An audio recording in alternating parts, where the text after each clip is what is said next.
Estamos começando mais um programa da TV Comunitária do Rio, canal 6 da Claro TV, também transmitindo na internet por streaming no www.tvcomunitaria.rio. Eu tenho a satisfação de receber mais uma vez o presidente Otávio Costa, da Associação Brasileira de Imprensa. Eu também participo da diretoria atual e sou diretor aqui da TV Comunitária.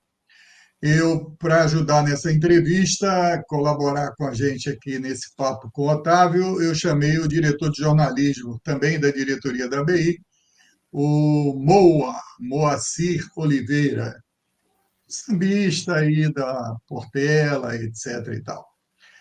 Vamos lá. Primeiro, obrigado, Otávio, por liberar uma parte do seu tempo aí para conversar com os telespectadores aqui da TV Comunitária. Agradecer a sua menção lá, vai fazer parte aqui dessa entrevista, o seu pronunciamento aí nos 40 anos das diretas, que você citou lá a mídia pública e comunitária. Mas isso nós vamos deixar para próximas perguntas. Otávio, eu queria que você para começar aqui essa entrevista, após 2 anos de comando aí da ABI, uma instituição de grande afirmação da cidadania no país esses anos todos, falasse um pouco da repercussão de pelo menos 2 eventos que ocorreram aí durante a nossa gestão, mas em particular o seu comando, que é a questão que tem uma repercussão internacional, que foi o evento que falou do Allende, e mais recentemente um que falou do Jango. Como é que você avaliou, analisa a repercussão desses 2 eventos? Obrigado aí Bom, pela sua presença mais uma vez aqui. Obrigado pelo convite, né? Estar aqui mais uma vez com a TV Comunitária, Moisés. É um prazer. E eu gostaria de dizer o seguinte: quanto a esses 2 eventos, o primeiro foi para lembrar a morte do Allende, né? E com o Palácio La Moneda bombardeado, né? Em 11 de setembro de 1973. E então você tinha aí 50 anos, né? Desse episódio triste da história. Episódio triste e heróico, né? Porque Allende resistiu até o fim, né? Quer dizer, o palácio já sendo bombardeado, ele pediu que as pessoas, os últimos funcionários, deixassem o palácio, e até que se ouviu um tiro, e antes do tiro, um grito do presidente chileno, que foi: Allende não se rende. E esse foi exatamente o título do evento que nós realizamos na ABI. A proposta partiu de chilenos, né, que entraram em contato com a ABI, e, segundo eles mesmos, o local ideal no Brasil para se fazer essa homenagem a Allende era a Associação Brasileira de Imprensa, pela história de luta e de resistência da ABI. São 116 anos, e as pessoas que acompanharam isso, que já têm cabelos brancos, sabem qual foi a atitude da ABI, principalmente durante a ditadura militar, né, como um bastião da resistência democrática desse país. Então, esse evento tinha muito a ver, quando os chilenos entraram em contato comigo, de não, sem dúvida, vamos realizar. Foi belíssimo o evento, havia um grupo enorme também de brasileiros que, quando houve a ditadura no Brasil, né, e a repressão violenta, já em 64, vários brasileiros foram para o Chile, brasileiros do governo João Goulart. Mas depois, em 68, quando vem AI-5, né, quando vem a perseguição, então, a uma outra geração, né, geração mais jovem, de estudantes universitários, parte pegou em armas, né, na luta armada, também foram para o Chile, porque exatamente no Chile você tinha um governo democrático, um governo socialista de Salvador Allende. As pessoas foram para o Chile na esperança de viver num regime livre, né? E lá estavam vivendo com suas famílias, alguns tiveram filhos, né? Daniel Arão Reis conta isso no último livro dele, e de repente veio o golpe no Chile também. Aí veio aquele golpe violentíssimo, né? Violentíssimo, e matou mais de 30 mil pessoas, o golpe no Chile, e os brasileiros, então, que lá estavam exilados, tiveram que se retirar do Chile. Essa história foi contada no evento da BI, com todos muito emocionados, e veio para o evento uma neta de Violeta Parra, que é uma grande cantora chilena, compositora, né, que é uma música famosa no mundo todo, se chama Graças à la Vida, né? Uma outra também se chama Volver aos 17. São músicas icônicas de Violeta Parra e que falam exatamente da liberdade, do sonho de liberdade, que isso não acaba nunca, né? Então, esse foi um evento. O outro evento foi em 13 de março, quer dizer, nós tínhamos que homenagear o presidente João Goulart de alguma forma, nós tínhamos que nos referir ao presidente João Goulart de alguma forma, já que você tinha o aniversário do golpe de 64, né? Quer dizer, você tinha 60 anos do golpe de 64. Nós recebemos um pedido da Prefeitura de Juiz de Fora, da prefeita Margarida, para que a gente não realizasse um evento na BI no 1º de abril, porque haveria um grande evento em Juiz de Fora no 1º de abril. Quer dizer, Juiz de Fora promoveu o que a gente chamou de marcha reversa, porque no golpe, o general Olímpio Mourão, que era um doidivanas, ele sai de Juiz de Fora com as tropas no rumo do Rio de Janeiro, dando a partida para o movimento contra um presidente, né, legítimo, que era João Goulart.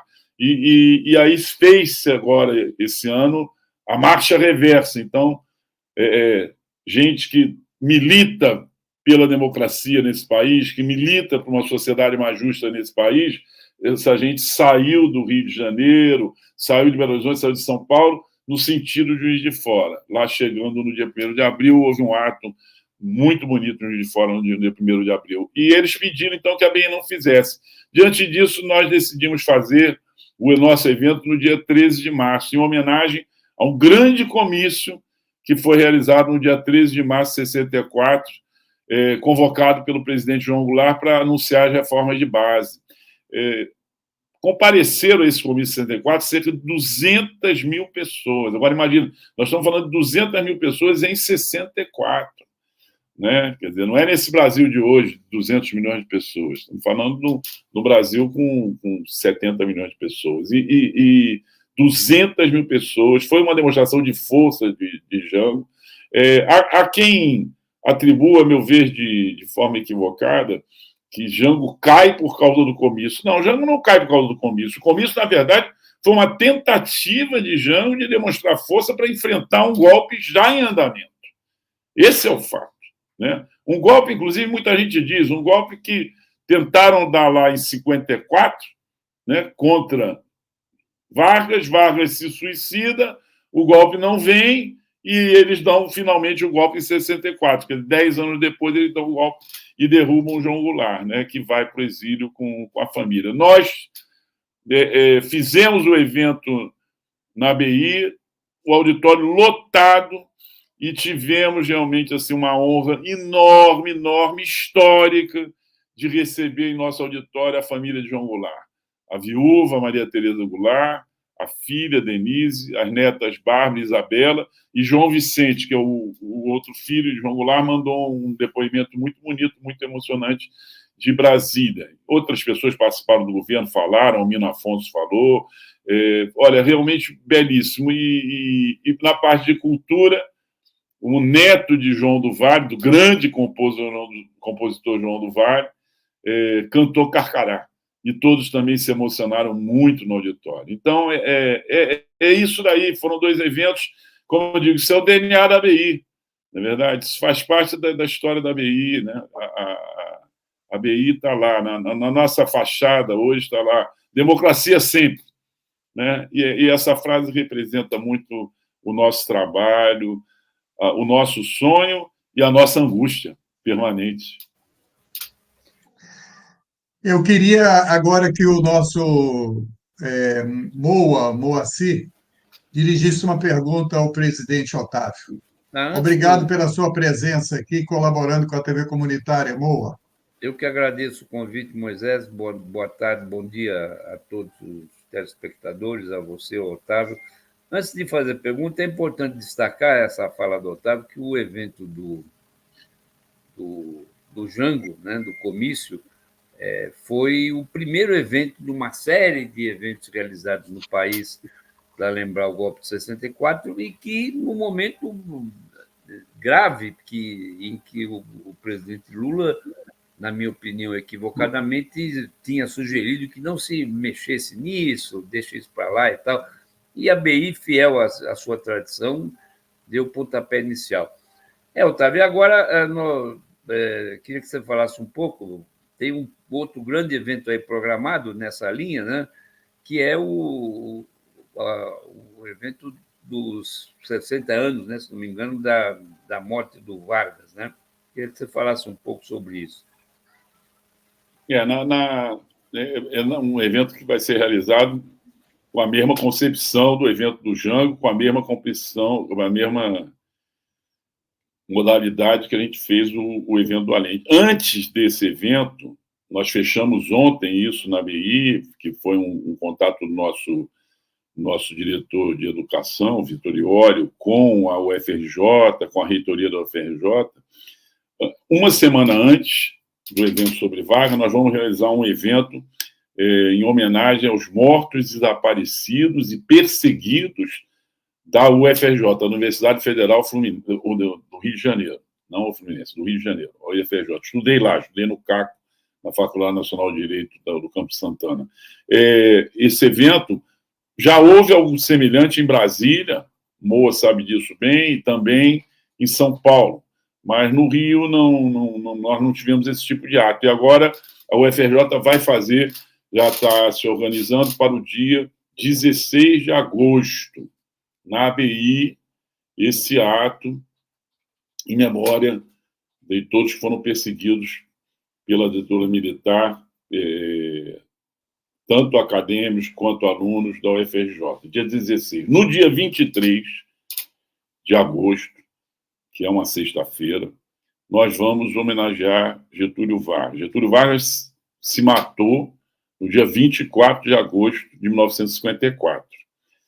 O dia 24 de agosto cai num sábado. O sábado, como sabe, a cidade está esvaziada, o centro do Rio está esvaziado, a própria BI já não tem muito movimento. Então, nós decidimos fazer o ato no dia 23, na véspera, lembrando esses 60 anos, 60 não, 70 anos do suicídio de Vargas. Todo mundo sabe os motivos do suicídio de Vargas, todo mundo sabe as pressões que ele vinha sofrendo, né?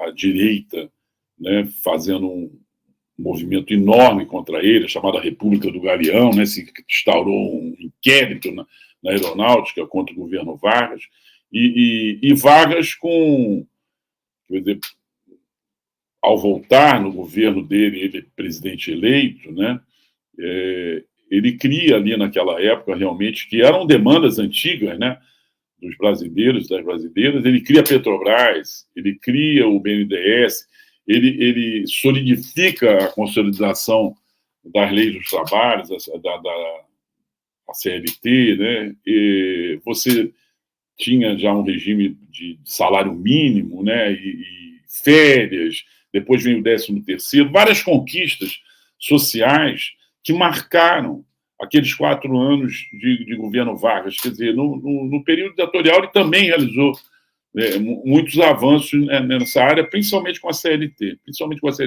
mas também com reserva do petróleo, né, já naquele tempo, depois as reservas minerais também em poder do Estado. Quer dizer, então, havia todo um corte desenvolvimentista, né, na política econômica de Vargas. E isso, até hoje, seria necessário que se adotasse, continuasse se adotando. Na verdade, a gente vê hoje o governo fazendo muitas concessões, né, a uma linha mais conservadora, uma visão mais conservadora da economia, por motivos políticos, mas é importante que você tenha esses fundamentos e mantenha esses fundamentos que foram plantados lá durante os governos Vargas. O nosso evento tem exatamente esse nome, O Legado de Vargas, né? Nós estamos começando a montar o roteiro, um pré-roteiro. Vamos convidar a neta, Celina do Amaral Peixoto, filha de Alzira Vargas, e acredito que ela está com 80 anos, mas acredito que ela participe, né? Há outras pessoas e acadêmicos especializados também no período Vargas, estão sendo convidados. Temos políticos tradicionais que sempre fizeram a defesa do trabalhismo, um deles é o ex-deputado Vivaldo Barbosa, que vai estar presente. PDT, né, porque todo mundo sabe, Brizola criou o PDT porque tiraram dele a legenda PTB. Né? Ele chorou na televisão, rasgou o papelzinho onde estava escrito PTB e lançou, então, o PDT como sucessor. Né? Por mais que o partido tenha mudado, é evidente que tem esse vínculo histórico com o trabalhismo. Então, isso será lembrado também. Tem uma parte dedicada à cultura, é lógico, da época, a música, a literatura da época, e como foi feito no evento do Allende, como foi feito no evento do Jango. E também vai haver um certo destaque para a Rádio Nacional, porque a Rádio Nacional foi criada por Vargas, já falando um pouco da comunicação pública e estatal. Então, vai se falar... um bloco vai ser dedicado à Rádio Nacional. Eu acho que é um evento que vai atrair muita gente e acredito firmemente no sucesso desse evento, mais ou menos como aconteceu com o evento de Jango. Eu acho que esses eventos, realmente, eles mantêm o protagonismo da ABI, com essa entidade, né, que sempre se empenhou pelas lutas sociais, pelas lutas democráticas do país. Entendeu? Fala. Ok, Otávio. A sua fala sobre Allende, Jango e agora Getúlio demonstram a repercussão do trabalho da ABI junto à memória, né, da sociedade, da luta pela cidadania. Eu queria que você falasse agora sobre um evento que ocorreu agora em abril, né, que foi a eleição do terço do Conselho. Como é que você avaliou a relação do quadro social com a atual direção da ABI? O que você destacaria? Olha, o resultado... todo mundo está comentando o resultado dos trabalhistas na Inglaterra anteontem, na verdade, que os trabalhistas fizeram 400 assentos, né? Uma coisa... Todo mundo diz que foi a avalanche trabalhista, os jornais todos de Londres, né? Avalanche trabalhista, né? Todo landslide, né? Que é avalanche em inglês. E o resultado da eleição da ABI, do terço do Conselho, ele foi muito gratificante para nós, da atual diretoria, né? Porque houve uma chapa de oposição, faz parte do jogo, né? E havia uma chapa... A ABI tem dois órgãos, né? Ela tem a diretoria executiva e ela tem o Conselho Deliberativo, que é um tipo legislativo da ABI, né? O Conselho Legislativo é composto de 45 membros titulares e 45 suplentes. E a cada ano você elege um terço, você elege 15 suplentes e 15 titulares. Então, não é propriamente a diretoria que participa dessa eleição, mas é lógico que havia uma chapa que fazia oposição à diretoria e tinha uma outra chapa que tinha o apoio da diretoria. Na verdade, a atual mesa do Conselho tem atuado com uma harmonia com a diretoria. Não tem nenhum tipo de submissão, né? É ridículo achar isso, né? Imagina, 45 jornalistas, 45 suplentes. Os suplentes participam das decisões, mas eles não votam. Mas você está falando de 90 jornalistas, entendeu? Então, tem independência total e agora mesmo criaram uma comissão, né?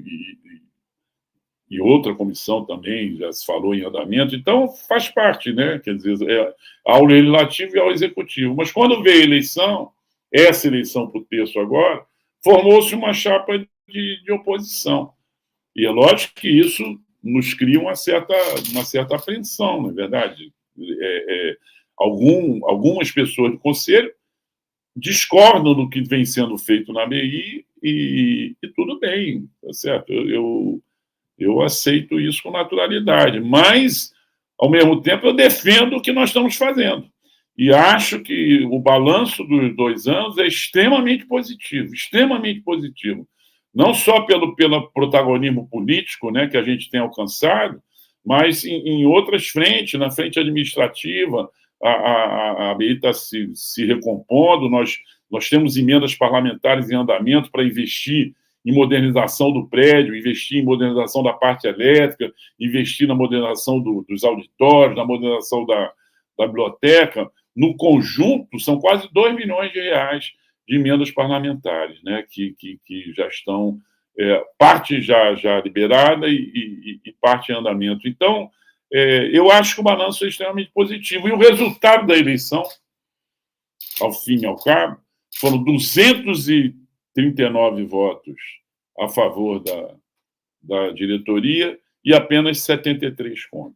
239 a 73. Ou seja, foi mais ou menos o que ocorreu em Londres. Foi mais ou menos o que ocorreu em Londres. Né? Foi o que significa, né, Otávio, que tirando os 30 da chapa, a oposição teve 42 votos. Né? Seria isso. Porque os 30 membros da chapa votaram, ela teve 42 votos. Não, é mais ou menos isso. Mas eu não vou tripudiar, não. Acho que ano que vem temos a eleição geral na BI, tá?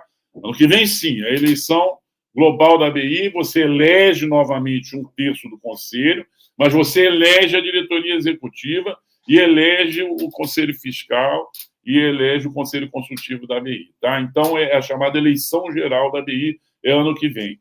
O nosso mandato termina no dia 13 de maio do ano que vem. É evidente que já há todas conversas sobre a sucessão e tudo, e há alguns companheiros que falam da possibilidade de eu me reeleger. Isso é uma coisa de...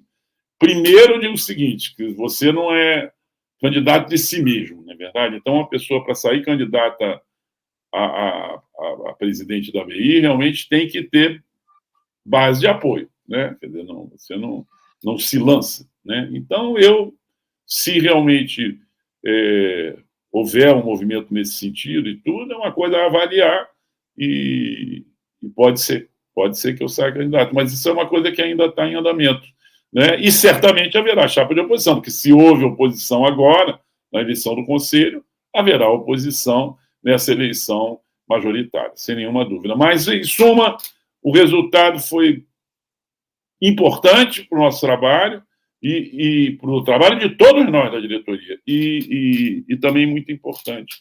Eu acho que para a própria entidade foi importante esse resultado. Bom, encaminhe mais uma pergunta. O seu microfone. Bom, Otávio, é inegável que um balanço que a gente possa fazer desses 2 anos de gestão é extremamente positivo, né? Não só pelos eventos, como pela recuperação da entidade, pela manutenção e até ampliação do seu protagonismo político e tal. Mas eu acho que a gente tem um grande desafio pela frente, né? Eu confesso que toda vez que eu vou à ABI, eu fico emocionado, né? Pela importância daquele prédio histórico, né? Principalmente do 11º andar, onde tem aquela área de lazer, aquelas mesas de sinuca, onde o Villa-Lobos jogava, né? Que o Monarco escovava as mesas de sinuca. É realmente uma coisa impressionante, né? É emocionante mesmo. Mas a gente nota que há um esvaziamento muito grande, né? Entre os associados, né? Mesmo nos nossos eventos, a presença dos associados, que a maioria deles são do Rio de Janeiro, é muito pequena, né? Essa turma aí da oposição, por exemplo, eles quase não frequentam a BI, quase não participam dos eventos, né? Até mesmo nos grupos, vários grupos que tem de chat, de WhatsApp e tal, eles mal falam, preferem publicar coisas de outras entidades. Tal. Então, eu acho que a gente tem um grande desafio pela frente, que é fazer com que o jornalista, associado ou não, volte a frequentar a BI. E, mais do que isso, né, fazer com que a gente consiga atrair os novos profissionais, né, os recém-saídos da faculdade, os jovens jornalistas que hoje estão ingressando no mercado de trabalho. Como é que você encara esse desafio? O que você acha que a gente... Quais são os próximos passos de uma futura gestão para que a gente finalmente consiga com que o jornalista volte a frequentar a sua casa? E aí você tem vários aspectos, várias nuances, né? A gente poderia falar, por exemplo, do esvaziamento do próprio Rio de Janeiro, do centro do Rio de Janeiro. As pessoas não têm mais o hábito de frequentar o centro do Rio de Janeiro, né? Eu acho que pouquíssimos são os lugares do centro histórico do Rio de Janeiro que ainda tem movimento, desperta interesse, né? Eu sei, tipo a Colombo, né, que é um restaurante que os turistas frequentam, ou o Paço Imperial, mas é o Centro Cultural Banco do Brasil. Mas o fato é que o Rio de Janeiro, no centro, tinha uma vida intensa, não é verdade? Quer dizer, vários escritórios, várias sedes de empresa, né? E isso tudo deixou de existir. E é evidente que isso afeta a BI, afeta inclusive financeiramente, porque a BI vive de aluguéis de espaços, né, no seu prédio histórico, entendeu? Então, esse é um fato. O outro fato é o seguinte: quando eu comecei a trabalhar em jornal, em 1971, no Globo, uma passagem rápida pelo Globo, mas eu comecei ali em 71, assim que eu pisei na redação, colegas me procuraram para que eu me filiasse ao sindicato e à ABI. Né? E isso era... Você não tinha como escapar disso no Rio de Janeiro nos anos 70. Plena ditadura, os jornalistas resistindo, o Partidão era muito forte, o Partido Comunista Brasileiro era muito forte nas redações, muito forte no sindicato, muito forte na BI. Então, você imediatamente era procurado para se filiar às duas entidades. Então, com isso, nós tínhamos um contingente grande de jornalistas filiados ao sindicato. Nós tomamos o sindicato da direita em 1972, uma eleição histórica do Sindicato dos Jornalistas. Foi eleito um jornalista negro, combativo, ex-dirigente da UNE, Carlos Alberto de Oliveira, Caó, depois autor da Lei Caó, né? Então houve uma unidade da esquerda para eleger Caó em 1978, e assim tomamos o sindicato. E na ABI, que era o nosso bastião, até porque o sindicato estava até então na mão da direita, nós tínhamos Prudente de Moraes Neto, e quando Herzog foi assassinado, o presidente era Prudente de Moraes Neto, e depois Barbosa Lima Sobrinho. E tínhamos na diretoria Maurício Azedo, um grande jornalista, uma família muito ligada ao Partido Comunista Brasileiro, ao Partidão, e Azedo tinha em torno dele um grupo de amigos, de colegas, né, que ajudavam Azedo a gerir a ABI. Naquela época, por exemplo, você tinha o jornal da ABI fortíssimo, distribuído nas redações, distribuído para todos os associados, em papel, né? Na época era papel, e você tinha... Ele criou, por exemplo, junto com o Davi Fischel, um baile, Glória Alvarez, né, que era o Parece que Foi Ontem, que era realizado uma vez por ano com a Orquestra Tabajara, e aquilo lotava, as pessoas procuravam a BI atrás de ingresso e tudo, né? Houve a despedida de Silvio Caldas, por exemplo, no Monte Líbano, no Rio de Janeiro, uma coisa histórica da ABI, aquele salão do Monte Líbano também, as pessoas não cabiam dentro, entendeu? E eram eventos produzidos. E foi criado na época também o Cineclube Macunaíma. E o Cineclube Macunaíma, ontem mesmo, eu recebi um professor da UFRJ, eu falei do evento que a UFRJ vai realizar lá no dia 16, né, em homenagem aos mortos desaparecidos e perseguidos na ditadura. Esse professor chegou para mim e disse: Otávio, eu entro nesse prédio e fico emocionado, porque eu entrava aqui nos anos 70 e principalmente no Cineclube Macunaíma para ver os filmes de Eisenstein, o Encoraçado Potemkin, né, o Outubro, né, os famosos filmes, né, soviéticos, né, um grande cineasta russo, e eu também vi pela primeira vez os filmes de Eisenstein ali. Então você tinha um movimento na BI, um dinamismo enorme na BI, né? Apesar da ditadura, até provocado pela própria ditadura, que era, ali nós nos unimos, né? Ali era o bastião de resistência, entendeu? E isso é evidente que se esvaziou. Nós vivemos hoje essa situação, principalmente no Rio de Janeiro,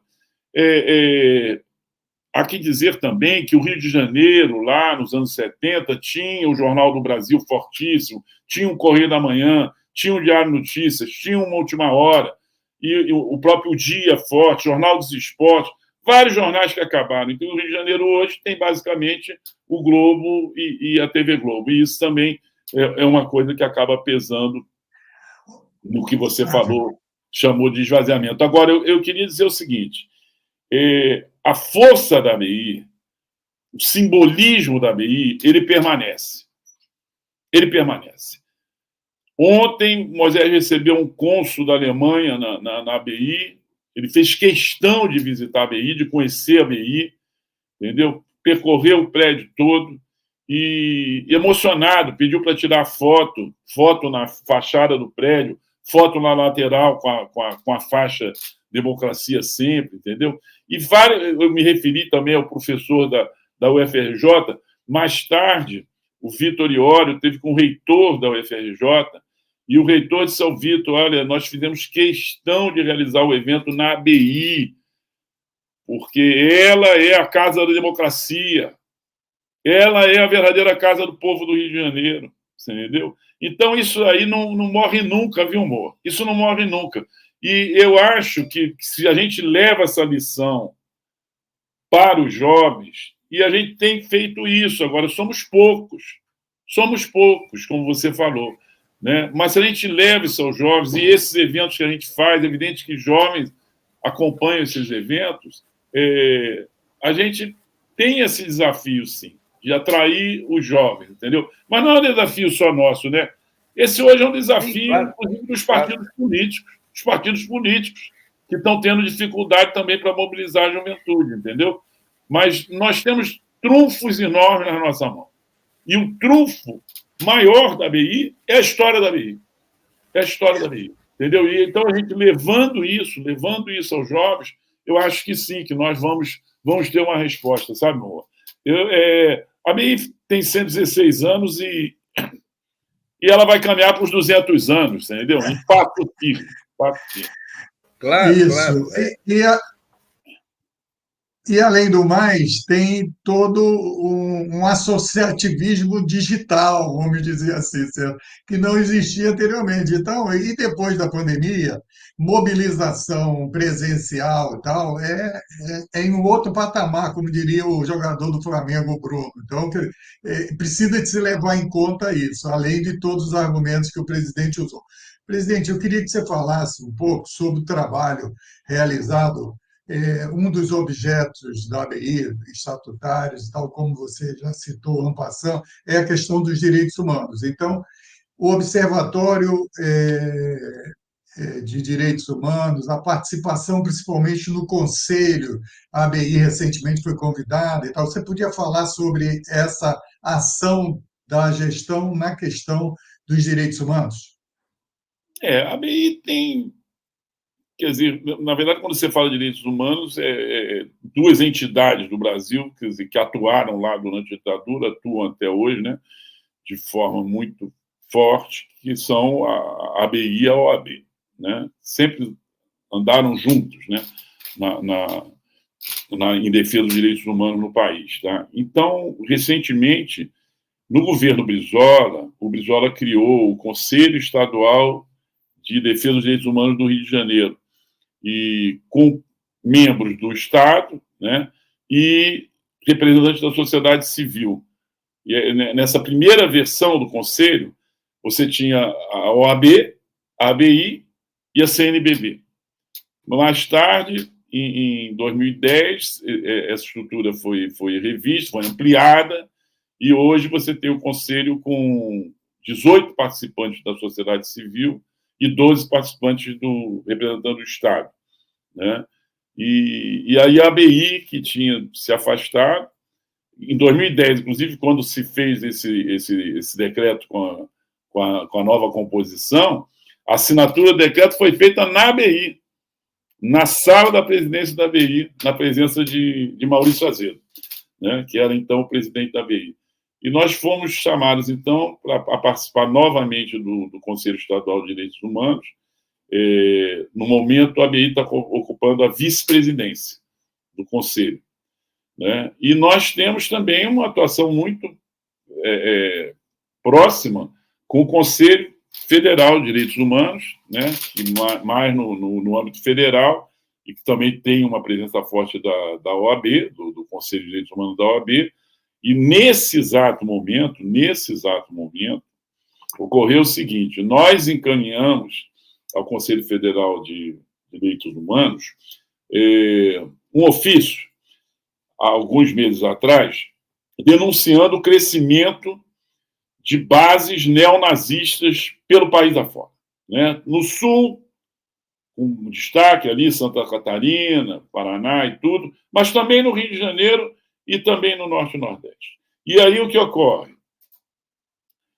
O Conselho Federal, diante do ofício, abriu uma investigação, criou uma missão, né, nacional para investigar o crescimento dessas bases neonazistas no país, por iniciativa da ABI, respondendo a uma demanda da ABI. Já houve visita a Santa Catarina. Quem comanda esse trabalho é o advogado Carlos Nicodemos, que nos ajuda na ABI, mas que faz parte do Conselho da OAB e também faz parte do Conselho Federal de Direitos Humanos. Então, ele esteve em Brasília, o nosso conselheiro Marcelo Áureo participou da visita a Santa Catarina, participou da visita ao Paraná também, e agora, há uma semana, foi realizada a mesma um roteiro, uma agenda no Rio de Janeiro, né? Inclusive com o secretário de Segurança, no Tribunal de Justiça, né? E estiveram também na ABI. Então, a ABI está participando ativamente dessa investigação, que é sobre o crescimento, a expansão de células neonazistas no país, o que é espantoso, é lógico. Imagina, a gente, né, pensar que estamos vivendo esse momento no Brasil, né? É lógico que isso surgiu muito em função daquele governo, daquela hedionda pessoa, né, que comandou esse país aí por 4 anos, descomandou esse país por 4 anos, né? E encontraram a brecha, então, para criar, né, esses grupelhos, né, em vários estados, entendeu? E com suástica, com um livro sobre a vida de Hitler e tudo. É um horror. É um horror. Aí tu diz, isso tem acontecido no resto do mundo, mas no resto do mundo você pode até entender. Na Hungria, na Polônia, você pode até entender, entendeu? Que são lugares onde você sempre teve uma extrema-direita forte, inclusive extrema-direita forte lá nos anos 30, nos anos 40, né? E agora aqui não. Aqui não. Tivemos uma coisa meio pastiche, que foi o integralismo, né? Com o Plínio Salgado à frente. No início, até alguns intelectuais foram atraídos por ele, logo no início, né? Como o nosso Santiago Dantas, né? E tudo, Frederico Smith, que era poeta, Augusto Frederico Smith, mas uma coisa que virou logo uma coisa ridícula, né? E caiu no esquecimento. Agora, lá fora inteiro. Agora, aqui não dá para entender. Aqui realmente não dá para entender, e eu acho que realmente tem que ser combatido, e a ABI está à frente desse processo. É combater, matar na raiz mesmo esse movimento neonazista no Brasil. E sem falar, né, Otávio? Sem falar que a ABI também participa, eu que represento a ABI, no grupo de trabalho que luta para transformar o antigo DOI-CODE de São Paulo num memorial, né? A gente já participa lá há alguns anos, fizemos várias visitas, levamos lá o ministro dos Direitos Humanos, Silvio Almeida, né? Que foi o maior centro de repressão da ditadura, onde mais pessoas foram torturadas. Não, temos que aplaudir a decisão do presidente Lula e do ministro Silvio Almeida de recriar a Comissão de Mortes Desaparecidas. Importantíssimo e evidente, com todo o apoio, todo o respaldo da ABI. E nessa questão do DOI-CODE, a ABI participa diretamente. Eu, no caso, represento a ABI nessa articulação, chamada Grupo de Trabalho Memorial DOI-CODE. Otávio, eu queria que você falasse agora sobre a atuação da ABI diretamente vinculado aos temas da atividade jornalística. Por exemplo, a questão, é, você destacou já uma vez no debate interno e tal, sobre a repercussão da posição da ABI, reconhecida pelo Supremo Tribunal Federal, sobre o assédio judicial a jornalistas. Eu queria que você falasse sobre isso, sobre o Observatório sobre a Violência aos Jornalistas, a questão do reconhecimento do diploma e tal, sobre essa área mais vinculada assim, à atividade jornalística, não só ao jornalista, mas à atividade jornalística. O que você poderia destacar aí nesse período sob a sua direção? Olha, são também vários pontos, né? Trajano que gosta, Zé Trajano, que é um amigo meu, costuma dizer, temos que fatiar, né, o assunto. Eu estou aqui para provocá-lo. Eu sei. Então, é o seguinte, na frente do assédio judicial, que é um problema grave que a profissão enfrentou, chamado assédio judicial a jornalistas. Ou seja, você escreve um texto, esse texto incomoda alguém, e esse alguém, então, entra na justiça pedindo uma indenização brutal por dano moral. E, às vezes, não é um alguém. Às vezes, é uma entidade, uma igreja, como a Igreja Universal, e aí entrava com ações em todo o país, em várias cidades ao mesmo tempo, ações simultâneas contra o mesmo profissional, né? A chamada ação em cascata, entendeu? Inviabilizando a vida desse profissional. Indenizações, assim, tudo 500 mil, 300 mil, 400 mil, realmente para deixar o sujeito sem nenhuma condição de reagir, né? Nós temos uma colega, Elvira Lobato, foi vítima da Igreja Universal, exatamente com esses processos em cascata. Temos um jornalista, João Carlos Cuenca, que também foi alvo de processos da Igreja Universal, e temos outros casos de jornalistas que não sofreram ação em cascata. Ação em cascata, inclusive, quem usa muito isso é o dono da Avan, sabe? O Luciano Hang faz isso, né, contra jornalistas lá no Sul, entra em várias cidades ao mesmo tempo com ações, entendeu? Então, a ABI, diante disso, a ABI entrou no Supremo com uma ação de constitucionalidade e uma DIN, pedindo que o Supremo proibisse, né, essas ações em cascata e também limitasse a possibilidade de ação, mesmo ação individual, de alguém se prejudicado, mas aí entrar, né? Rubem Valente fez um livro, fez uma menção a Gilmar Mendes entrou na justiça por dano moral, ministro supremo, e ganhou 300 mil reais. E Rubem Valente, que é jornalista, vive de salário jornalista, não tinha a mínima condição de pagar os 300 mil reais, então os amigos fizeram uma vaquinha, e ele tirou dinheiro do fundo de garantia para poder pagar o ministro Gilmar Mendes. Então, há também que limitar essas ações individuais. Não quero com isso dizer que as pessoas que se sentam ofendidas por reportagem não têm direito de recorrer à justiça. Não é isso que eu estou dizendo. Tem todo o direito.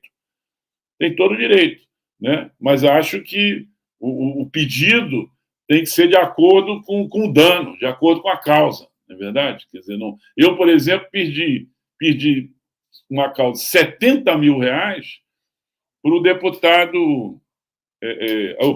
vai me fugir o nome, alguém me ajuda. O Gedel Vieira Lima. Gedel Vieira Lima, eu fiz uma notinha na revista brincando que ele teria perdido uma eleição para síndico. Ele, na época, era diretor da Caixa Econômica, queria ser candidato a governador da Bahia. Aí ele moveu uma ação contra mim por dano moral lá na Bahia. Eu trabalhava em Brasília, né? Eu era chefe da escritório de Brasília. E ganhou 70 mil reais. 70 mil reais. Porque eu fiz uma notinha dizendo que ele perdeu uma eleição para síndico. Um ano depois se descobriu aqueles milhões todos, aquelas malas de dinheiro lá no apartamento dele em Salvador, não é verdade? Mas eu estou citando meu exemplo porque são vários exemplos. Falei de Rubem Valente, falei de Elvira Lobato, então nós entramos no... Na CIF, né? Na CIF toda hora, Paulo Henrique Amorim antes de morrer, e no caso da CIF, inclusive pedindo para tirar do site a notícia, não é verdade? E aí é o seguinte, nós entramos com essa DIN pedindo que o STF se pronunciasse sobre isso. E o STF se pronunciou, tem pouco mais de um mês, entendeu? E no sentido de encampar exatamente a posição da ABI. Não há mais possibilidade de ação em cascata, por decisão do STF, do plenário do STF. Não há mais possibilidade de ação em cascata, acabou. E mesmo a ação individual tem que ser comprovado realmente o efetivo prejuízo, o efetivo e a efetiva má-fé do jornalista. Só nesses casos é que vai, então, prosperar uma ação por dano moral. Só nesses casos, o que vai reduzir muito. O que vai reduzir muito. Tá? Então, foi uma vitória da ABI, a Abrage também entrou com uma DIN semelhante, né? E também a decisão do STF se refere à Abrage, né? Mas então uma vitória espetacular dos jornalistas. Espetacular. E esse é um ponto. A outra questão, Moisés se referiu, a questão do diploma. O diploma de jornalista, que foi criado mais ou menos por volta de 1960 para 70, a exigência de diploma de comunicação para exercer a profissão, né? Evidente que as empresas sempre se reagiram, todas as empresas jornalistas, elas sempre se reagiram contra isso, né? Porque é evidente que você limita a oferta de mão de obra, né? E se você limita a oferta de mão de obra, ao exigir o diploma, você tem um impacto no salário, porque aí você tem que pagar um salário minimamente digno, né, para o profissional. Ora, na hora que você derruba a exigência do diploma, você abriu a porteira total. Quer dizer, qualquer pessoa pode ser contratada e trabalhar, né, em imprensa, em órgão de imprensa, em veículo de comunicação. E com isso, o que é que você faz? Você faz uma pressão brutal para baixo nos salários. Não é verdade? Você demite jornalistas experientes, demite jornalistas de qualidade, né? E contrata pessoas que, evidente que não têm o mesmo nível, que podem trabalhar por qualquer salário, né? Quer dizer, não tem nenhum compromisso, inclusive, com a qualidade da profissão e, mais ainda, com a ética da profissão. Com a ética, a qualidade e a ética. Entendeu? E quando chegou, pressionaram, em 2010, o ministro Gilmar Mendes acabou com a exigência do diploma, numa penada. Foi acompanhado pelos colegas do Supremo, mas o relator era ele. E derrubou a exigência de diploma. Então, nós estamos, de 2010 para cá, o jornalismo virou terra de ninguém. Sabe aquela coisa? É terrível isso. É terrível isso. Entendeu? Já são 14 anos que a gente tem vivido essa situação. É lógico que há uma mobilização nossa forte, né, de toda a categoria, Federação Nacional dos Jornalistas, FENAGE, à frente disso, que é o órgão que reúne os sindicatos, ABI, evidente que dando também engajada nesse processo, de que seja resgatado a exigência de diploma de jornalista para exercer a profissão. Isso não é reserva de mercado, não é isso, entendeu? Na verdade, a gente não tem esse objetivo. O que a gente quer é que o jornalismo seja praticado por pessoas que tenham exatamente compromisso com a profissão, que se dedicam efetivamente a essa profissão, entendeu? E que se formaram com esse propósito. Né? Essa. Pessoas que não são jornalistas podem participar como colaborador, não há... ninguém mais pode escrever, ninguém mais pode opinar. Não. Há espaço para colaboradores, tanto no impresso, tanto nos jornais, nas revistas, quanto na televisão, no rádio, evidente. Bom, mas ainda em rede social hoje, né, nos sites e tudo, nos blogs, entendeu? Nos podcasts, evidente que pode se pronunciar. Se pronunciam como especialistas, inclusive, em sua área. Né? A gente viu na pandemia, doutora Margarete Dalcomo, doutora Natália Pasternak, ficaram conhecidas no país inteiro na pandemia. né? Com seus artigos em jornal, com os comentários em TV, em rádio. Então, não há nenhum impedimento para que especialistas, por exemplo, em política, ou em saúde, ou mesmo em esporte, sejam ouvidos e se manifestem e opinem. Nenhum impedimento contra isso, entendeu? Agora, fazer o produto é tarefa de jornalista profissional. É tarefa de jornalista profissional. Editar o produto é tarefa de jornalista profissional. Editar o programa na TV é tarefa de jornalista profissional. E isso é que nós estamos exigindo. Então, essa é uma batalha nossa, é uma batalha de todos e todas as jornalistas nesse país. Bom, dirija a próxima pergunta. Eu estava mudando um pouco de rumo, mas ficando ainda nessa área da comunicação. Como é que você avalia o desempenho da comunicação do governo federal? A gente teve... Eu sei que é uma questão complicada, mas se enquadra, inclusive, isso, né? Eu acho que, na minha opinião, eu vou adiantar a minha opinião, eu acho que falta jornalista nessa comunicação, né? Esse é um dos problemas, né? Queria ver que você pudesse fazer uma avaliação, ainda que preliminar, dessa questão, que eu acho que é uma questão importante que o governo enfrenta hoje, né? Bom, a gente está numa situação melhor do que a da Argentina, né? Porque na Argentina o presidente resolveu acabar com a comunicação pública, né? E extinguiu lá a TELAM, né? E desempregando, inclusive, milhares de jornalistas. Então, felizmente, não é essa a nossa situação. Mas no Brasil, Moisés trabalha nessa área, né? Moisés é especialista nessa área, pode falar muito melhor que eu até. A comunicação pública, a comunicação comunitária, ela ainda é muito reduzida, se a gente considera o universo total da comunicação no Brasil, não é verdade? Então, você tem, a Constituição fala de comunicação privada, comunicação estatal e comunicação pública, quer dizer, ela fala desse tripé. E se a gente examina esse tripé, a gente tem, evidente, uma hegemonia enorme da comunicação privada, não é verdade? Tem alguma parte da comunicação pública, né? Pública não, estatal, alguma parte da comunicação estatal, né? Tanto nos governos estaduais quanto no governo federal, etc. E tal, mas a comunicação pública, essa com a qual o Moisés trabalha, essa ainda é muito reduzida, né? E é importantíssimo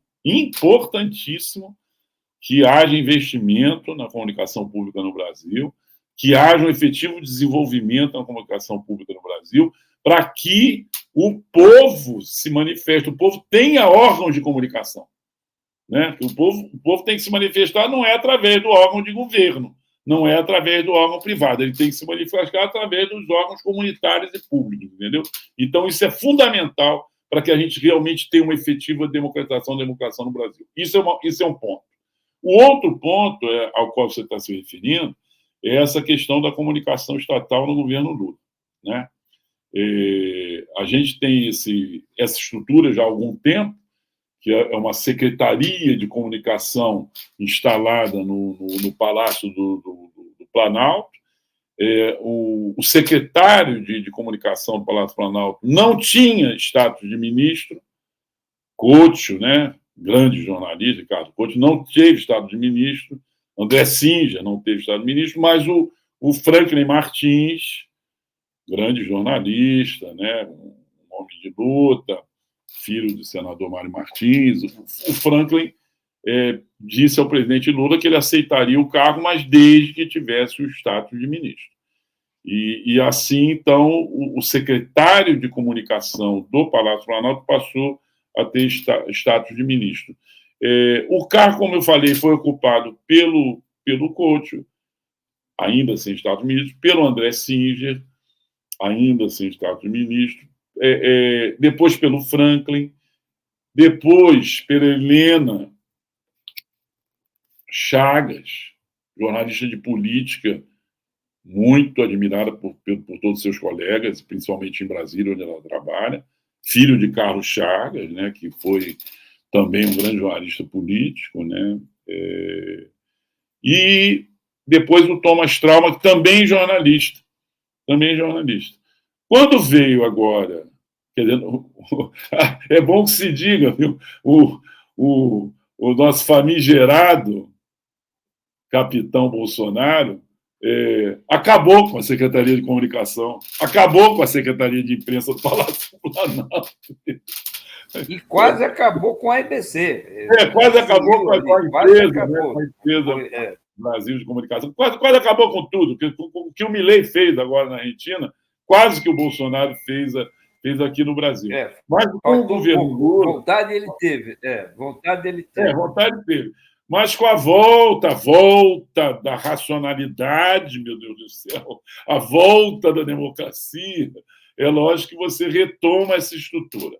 E o presidente Lula, não só já no grupo de transição se discutiu, né, o fortalecimento da EBC e também o fortalecimento da Secretaria de Comunicação, ou seja, da parte da comunicação estatal, mas ocorreu.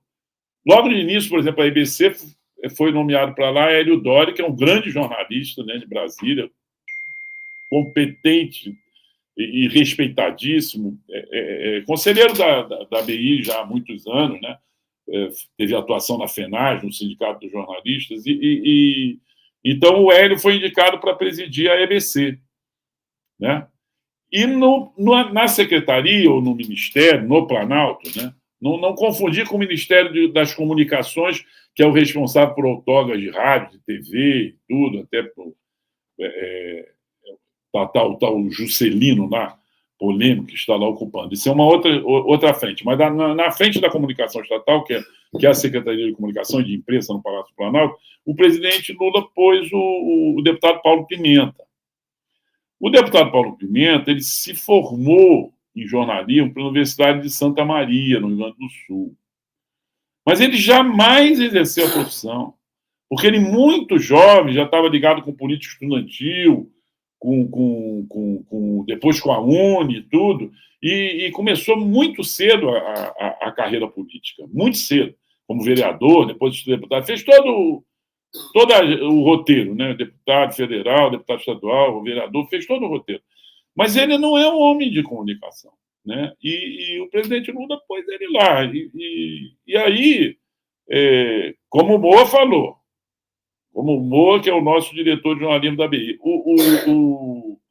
é complicado você desenvolver projetos de comunicação dentro do governo, trabalhando com a imagem do governo, trabalhando com as realizações do governo, sem a visão jornalística. É de fato complicado, entendeu? É evidente que muita gente tem dito isso. Agora mesmo, Paulo Pimenta foi se dedicar lá à questão das enchentes do Rio Grande do Sul, não é verdade?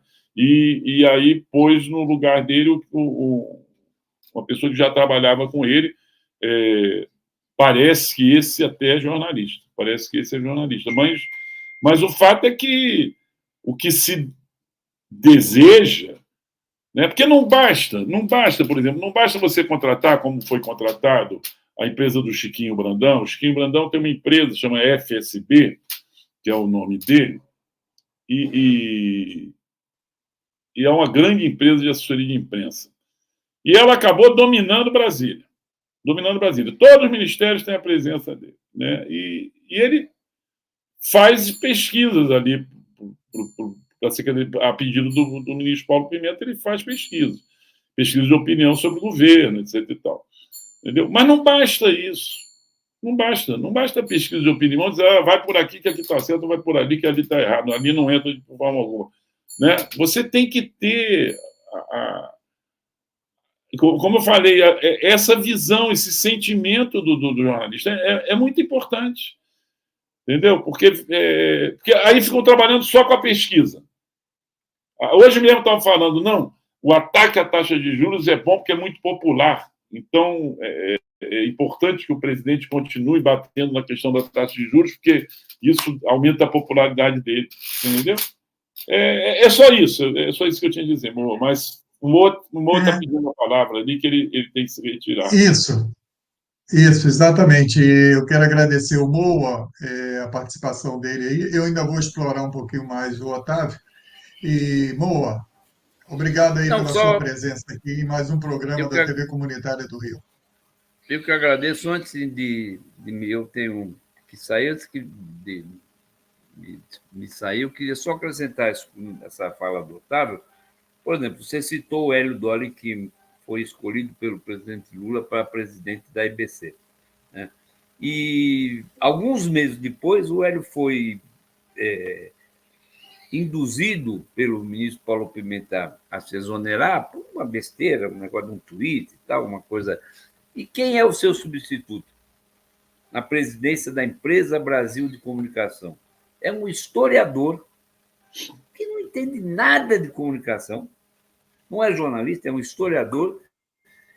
E pior, né, que no governo Bolsonaro, nos 4 anos do governo Bolsonaro, foi presidente do Instituto de Pesquisa, a Codeplan, e do GDF, do governador Ibanez, que era aliado do Bolsonaro. Então, hoje ele é o presidente da Empresa Brasil de Comunicação, né? Ou seja, alguma coisa aí não combina, né? Então, gente, muito obrigado aí pelo convite. Infelizmente, eu tenho um compromisso familiar, preciso sair. Um abraço a vocês e boa tarde. Abraço, Mo. Obrigado, Moa. Tchau. Otávio, eu queria aproveitar essa questão dessa pergunta do Moa e que você respondeu sobre comunicação. Eu quero mais uma vez agradecer a sua posição, né, que você esteve presente. Aí eu queria introduzir a outra pergunta, que é a participação da ABI no parlamento, certo? Porque o parlamento, obviamente, faz parte dos 3 poderes, isso aí é chover no molhado, é muito importante a repercussão, o debate da legislação e o que acontece no parlamento. Você esteve numa solenidade, num ato, numa comemoração da luta dos 40 anos, acho que 40 anos da Direta Já. E você, nesse seu discurso, que eu quero avisar você, telespectador aqui da TV Comunitária, que após esse programa vamos passar os 6 minutos e poucos, 7 minutos do pronunciamento do Otávio, que eu acho que é muito importante ser reprisado e ser levado ao conhecimento mais amplamente. Você citou isso. Pela democratização da comunicação, você fez uma alusão à participação da Folha no período da repressão, etc. Citou mais alguns casos da época do Jean Goulart, né, que eles foram contra, e na época das diretas que eles foram a favor, etc. E disse da necessidade da democratização e citou, em particular, a comunicação pública e a comunicação comunitária. Como é que você sentiu essa repercussão? E eu queria que você falasse um pouco mais amplamente, porque parece que o Armando Hollenberg atua mais em Brasília, voltado à representação da ABI lá no parlamento, na discussão mais política desses setores. Como é que a ABI está atuando nessa área? Durante a pandemia, é evidente que se criou uma dificuldade grande, né? Porque a gente não tinha como participar presencialmente, né, de eventos em Brasília. A ABI é sempre convidada, viu? Mas sempre convidada. Volta e meia, você tem audiência pública em Brasília, sessão solene em Brasília, e a própria posse do Lula, né? Eu fui convidado pelo presidente do Senado, né, como presidente da ABI. Então, a importância da ABI, todos conhecem ali, tanto na Câmara quanto no Senado, como no governo Lula também, né? No governo Lula, eu sei que tem algumas pessoas que falam mal da ABI, né? Mas faz parte da vida, né? Tem gente que, lá sei, deve ter tido problema com a ABI no passado e tudo, né? Então, gostaria eu que fosse outro tratamento, até porque logo após nós apoiamos a eleição de Lula e logo após a posse fomos convidados pelo ministro, hoje presidente do BNDES, Aloysio Mercadante, para participar do grupo de transição. Mas no Congresso, na Câmara, no Senado, a ABI é sempre citada, convidada. Eu eu não posso comparecer sempre. Nós temos um diretor em Brasília, Armando Hollenberg. Armando Hollenberg foi presidente da FENAGE, da Federação Nacional dos Jornalistas, nos anos 80, e eu fui vice-presidente, com 2 mandatos seguidos de Armando Hollenberg. E depois, Armando Hollenberg, ele é convidado para assumir a Organização Internacional dos Jornalistas, OIJ, em Praga. Tá? Isso em 1989 para 90. E Armando, então, deixa Brasília e foi viver em Praga. A OIJ reunia todas as federações de jornalistas do mundo. Né? Evidente que uma entidade à esquerda, uma entidade, né, ligada, inclusive, à União Soviética, e você tinha a Federação Internacional de Jornalistas, que era de direita, e nós decidimos filiar a FENAGE à OIJ, e Armando foi presidente da OIJ. Então, hoje, quem nos representa em Brasília é Armando Hollenberg, diretor nosso em Brasília. Ele é irmão do Rodrigo Hollenberg, que foi governador do Distrito Federal. Bom, eu, na medida do possível, tenho comparecido. E, como você falou, eu fui ao ato... Foi 2 eventos recentes em Brasília. Um foi o ato que lembrou os 40 anos da campanha das Diretas Já. Né? Na minha fala, participei da mesa em nome da BI, estávamos nós, convidados sem ser deputados, nós pela BI e um representante da CNBB e um representante da OAB. Eu destaquei que, na verdade, a imprensa, essa grande imprensa brasileira, apoiou o golpe de 64. Digo, olha, antes de falar de 84, é bom lembrar que a grande imprensa apoiou o golpe de 64. Mas, em 84, a grande imprensa, né, acabou se engajando a campanha pela Direta Já. De início, primeiro ato, que foi na porta do Pacaembu, na Praça Charles Miller, em 1984, início de 84, virada de 83 para 84, o PT faz ali um ato e tinha muito pouca gente, olha, entre 500 e 1.000 pessoas, eu estava lá, né? E foi o dia que morreu Teotônio Vilela, né? Foi um dia marcado por essa tristeza, né? Senadora Teotônio Vilela, para quem não sabe, foi um homem que batalhou muito pelo fim da tortura e pelos direitos humanos no Brasil. Foi incansável na luta pelos direitos humanos. Tem uma foto linda dele, ele visitando um presídio, e aí joga um cachorro em cima dele, né? Mas é um homem muito corajoso, Teotônio Vilela. Mas aí estava dizendo, então, aí em 84 os jornais apoiam. O último a apoiar a campanha pela Direta foi o Globo. Mas teve apoio do Estadão, teve apoio da Folha, teve apoio do Jornal do Brasil. A Folha mudou de face totalmente, porque até ali a Folha era um jornal, na área política, não tinha peso nenhum, entendeu? Peso nenhum. E aí, por uma decisão do Otavinho Frias, que era jovem, uma pessoa muito jovem, e ele resolve engajar a Folha na campanha das diretas, e a Folha mudou totalmente o rosto dela a partir daí, né? Mas o que eu falei ali foi o seguinte, tanto se a gente olha o 1964, os fatos de 64, como diria Coni, os atos e os fatos de 64, e a gente olha 84, você vê uma importância e um peso muito grande dessa grande imprensa. E é evidente que essa grande imprensa ela é burguesa, todo mundo sabe disso, né? Não estou falando nada demais, é uma imprensa burguesa com ideologia de burguesia, não é verdade? É a ideologia dos poderosos, né? Não é a ideologia do povo, né? Não é a ideologia da classe trabalhadora, não é. Então, o povo, e isso eu afirmei lá, o povo continua sem voz. Aí fala, mas tem as redes sociais, não sei o quê, pelo amor de Deus, né? E está falando uma coisa muito pequena. Ou as TVs comunitárias, como a que você toca, que você faz, quer dizer, são coisas pequenas e que não têm repercussão. Tem os sites de esquerda, né? o Nassif, o 247, então tem, mas evidente que não tem o peso da grande imprensa, não tem o peso na TV, né, desses grandes órgãos. Chegar a 99,9% das residências e não tal, é? etc. É óbvio, quer dizer, então Até você... porque a internet também não chega, não tem essa amplitude Não, e que grande os. parte da população sequer tem internet, não. Sequer tem Isso, que as internet. empresas de tecnologia propaganda, faz muita propaganda, mas não chega ao conjunto como é, no caso, ainda a televisão com programação linear. Exatamente. Então, o que acontece? Você fica com uma coisa, o tal tripé ao qual eu me referi, que é o tripé da, né, a comunicação estatal, a comunicação privada e a comunicação pública, ele fica completamente desequilibrado.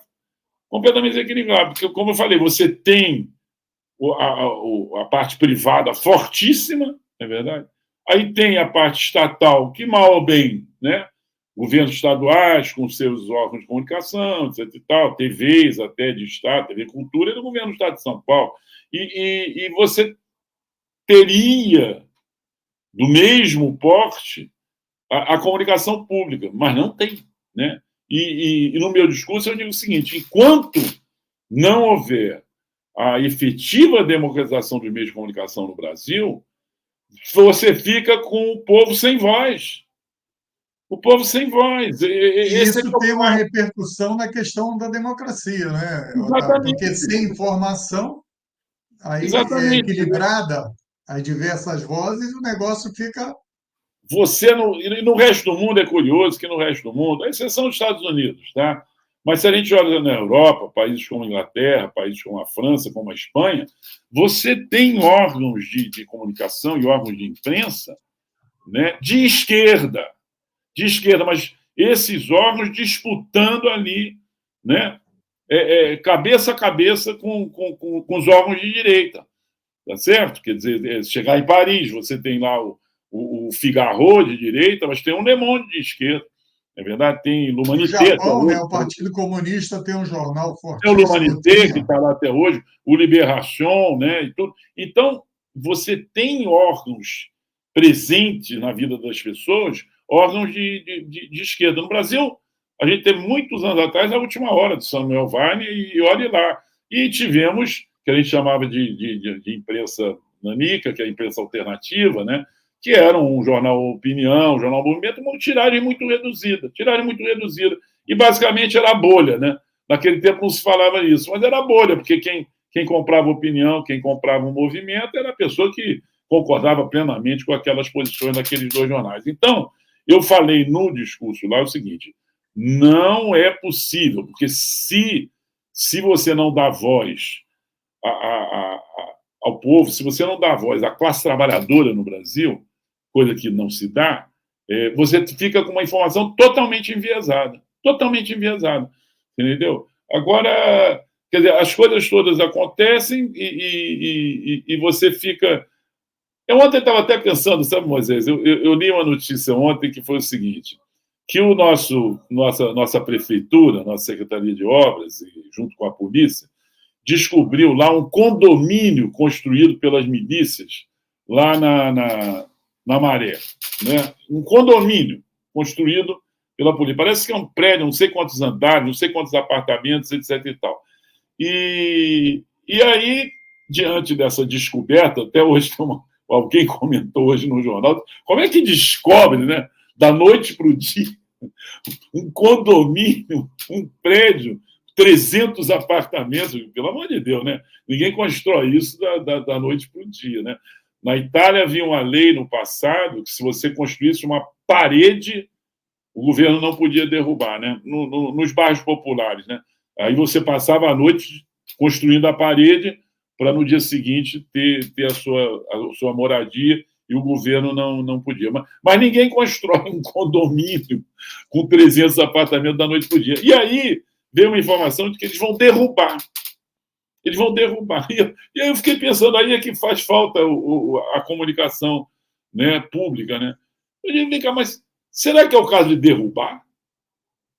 Não seria mais fácil você desapropriar, já que está lá construído? a gente tem carência de habitação nesse país, aí eu vou derrubar uma coisa que está lá construída com 300 apartamentos, meu Deus do céu. Então, eu digo, você entendeu? Agora, você teria que ter voz, pelo menos para começar esse tipo de discussão, não é verdade? Mas se você não tem, prevalece o quê? A voz do prefeito publicada no Globo, ou na Folha, ou no Estadão, entendeu? Pronto, acabou na TV Globo, na Globo News, né? E fim de papo, entendeu? Então, é isso daí que eu afirmei no meu discurso, e é óbvio que quem trabalha com comunicação está cansado de saber disso, entendeu? Não tem expressão. O nosso povo não tem canais de expressão. Não tem, entendeu? Não é que eu tenho um exemplo muito claro que eu acompanhei assim mais diretamente. é, Durante o segundo a segunda campanha da Dilma, né? Quer dizer, os índices estavam bem,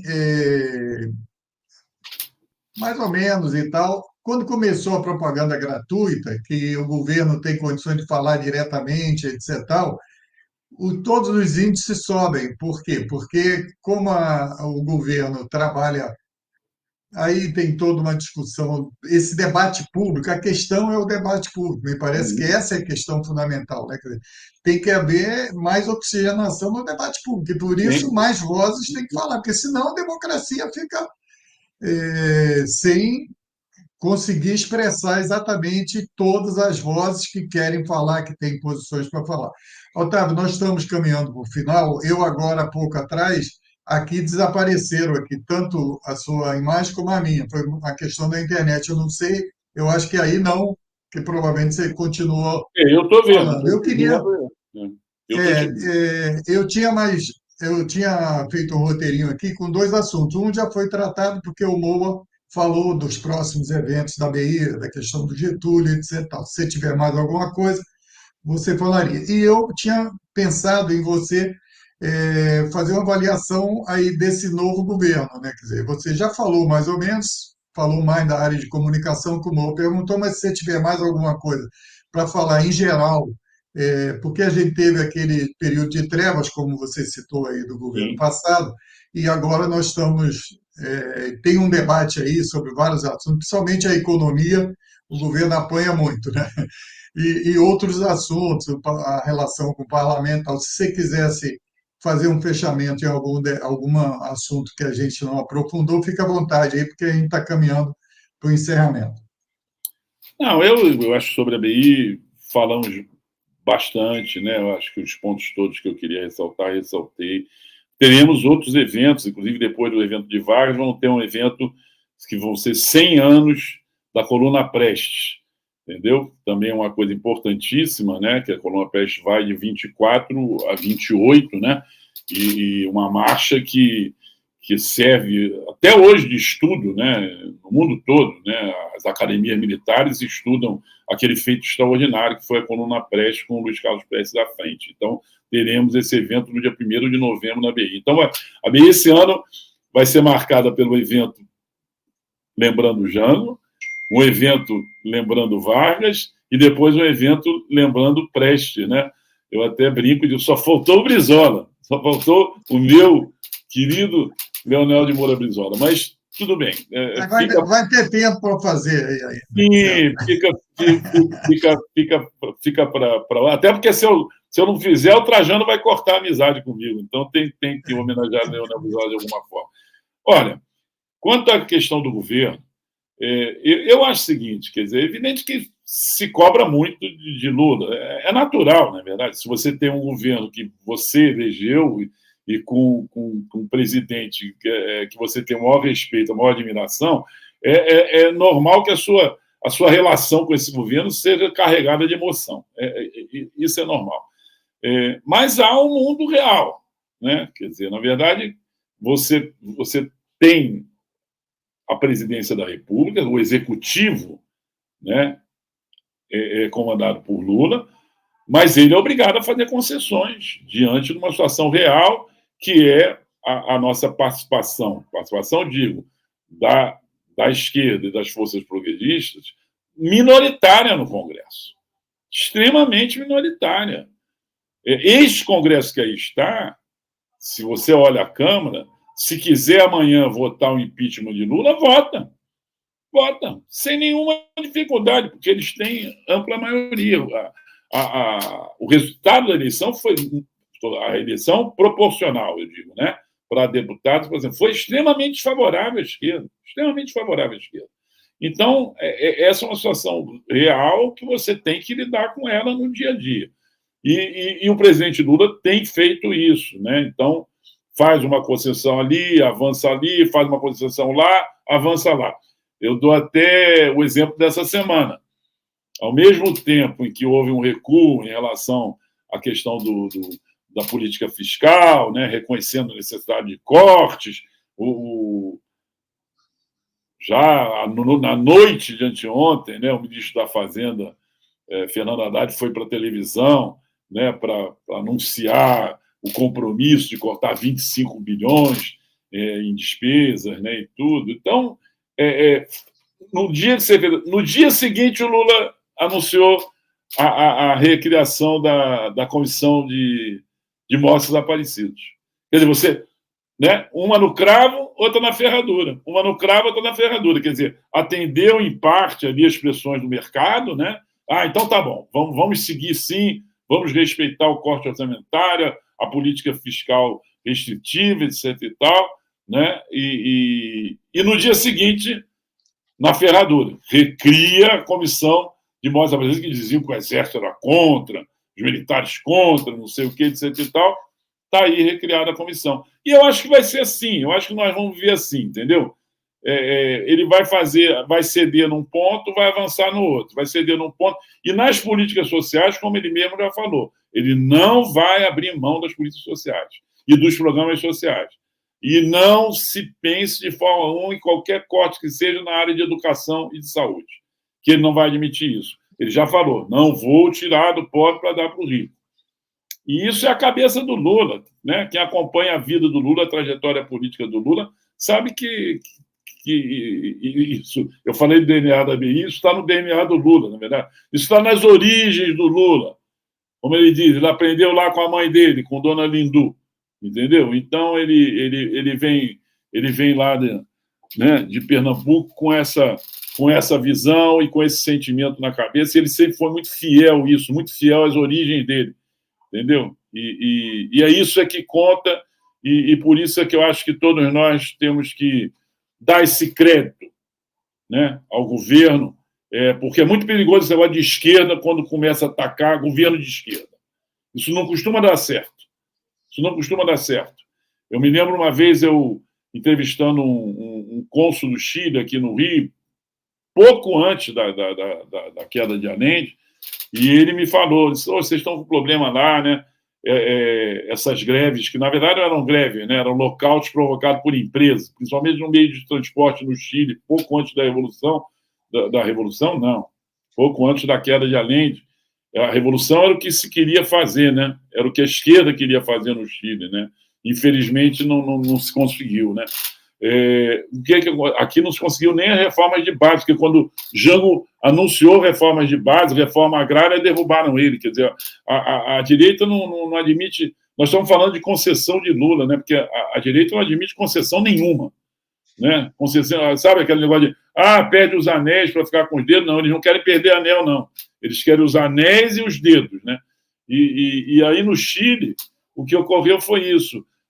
Você tinha lockout, que eram os empresários fazendo greves de transporte, que aí você bloqueava o fornecimento de alimentos no país todo, encarecia os alimentos, né?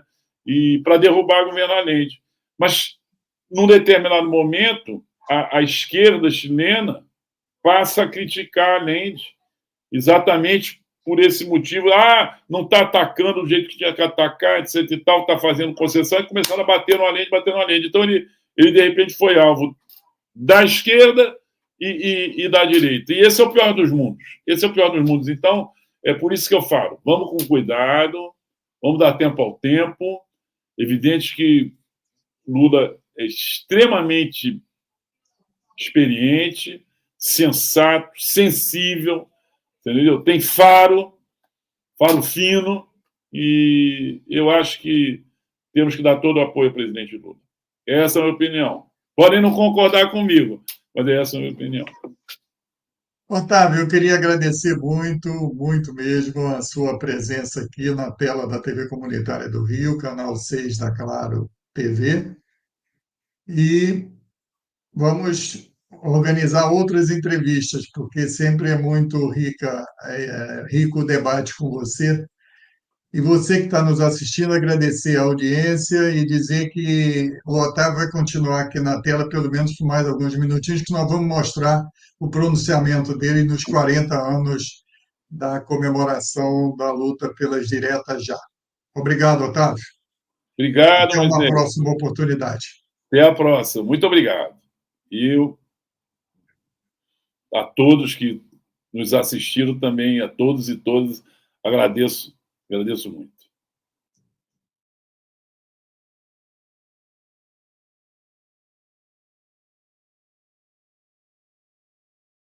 Obrigado.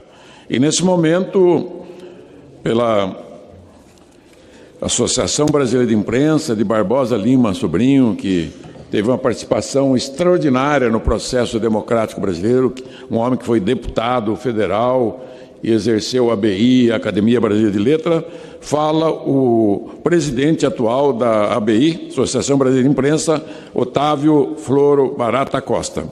Com a palavra, excelência. Senhor.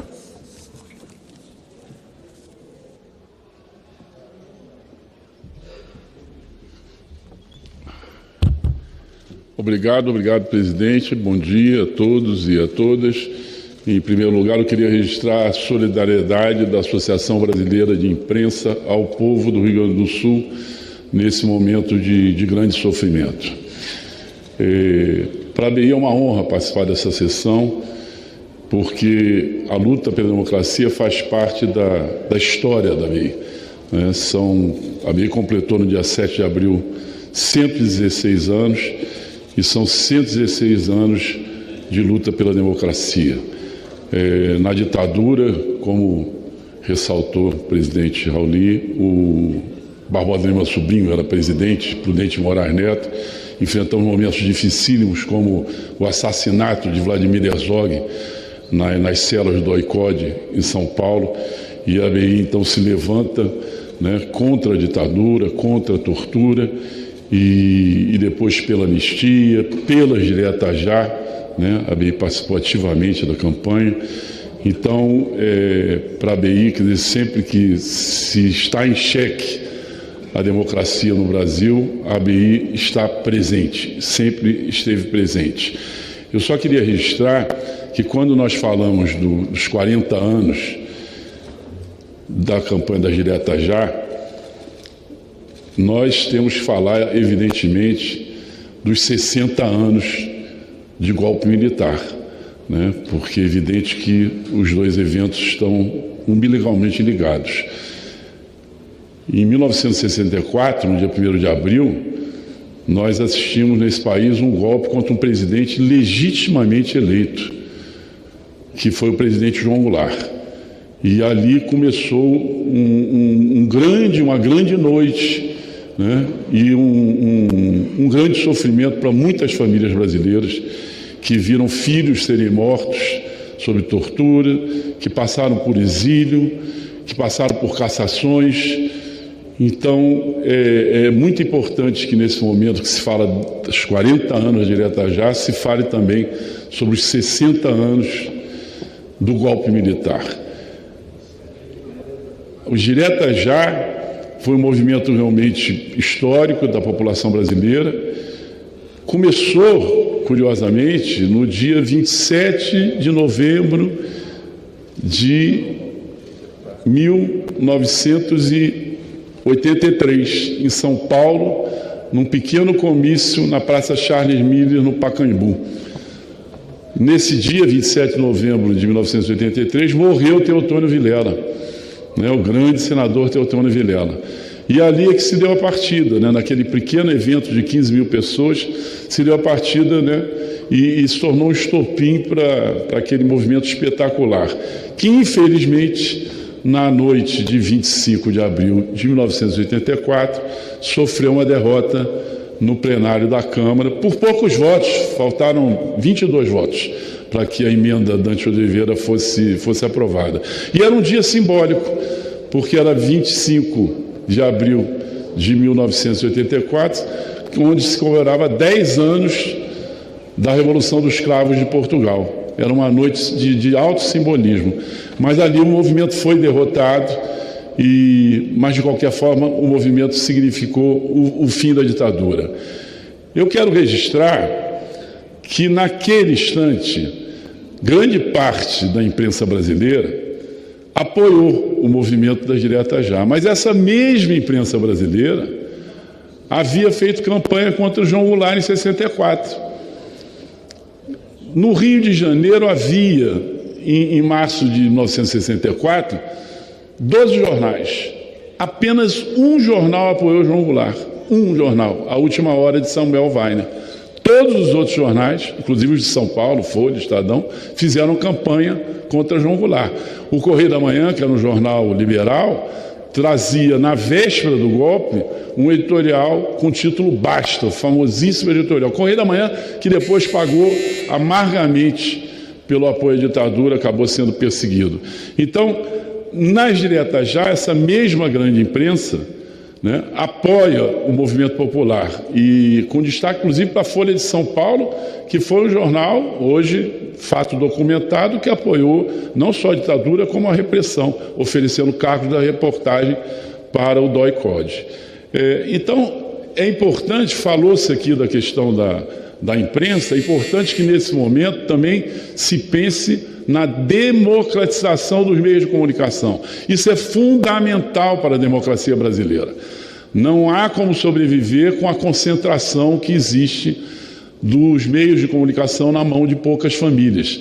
Quer dizer, há que fazer com que os meios de comunicação sejam efetivamente democráticos. Então você tem que ter comunicação pública e comunicação comunitária no Brasil.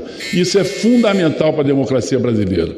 Enfim, eu quero registrar realmente a honra da ABI participar desse momento e lembrar o seguinte: como disse Sobral Pinto no comício das diretas já, no Rio de Janeiro, diante de 1 milhão de pessoas, há Peru a brasileira, mas não há democracia brasileira. Democracia é um valor universal e que é importante que se lute permanentemente por ela.